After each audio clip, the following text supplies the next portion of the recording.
Өнөөдрийн барилдаанд 4 давж үзүүрсэн улсын начин Мустафаг урьж байна. Монгол улсын гавьяа тамирчин, Барселоны Олимпийн хүрэл медальт, хил хязгааргүй спорт төрийн бус байгууллагын өдөр төсвөлийн дарга намжлын баяр сайхан шагналыг ардуулна.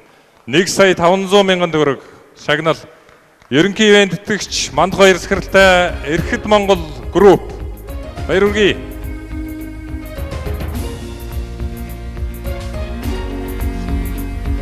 Сэтгэлээ үзэгч олонтой хуваалцахгүй юу? Баярлалаа. Харгуй сайхан барилдаа үзүүлсэнд их баяртай байна. Бас танаа энэ барилдаанд бас амжилт хүсье. Дараа чинь үйл ажиллагаанд амжилт хүсье. Баяртай байна. Барилдааны дүрмийн хувьд ер нь цаг нарны хувьд ер нь боломж юм байна уу? Өөрчлөлт юу харагдаж байна?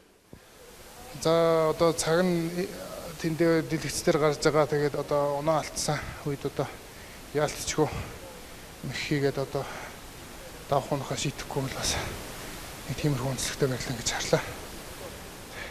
За тэгэд анх дугаар лигийн барилдааны анхны мөнгөн медалийн эзэн боллоо. За дараагийн барилдаанд мөнгөн медаль, алтан медаль олгоорой гэсэн ерөөлийг гişүүлье. Баярлалаа. За баярлалаа.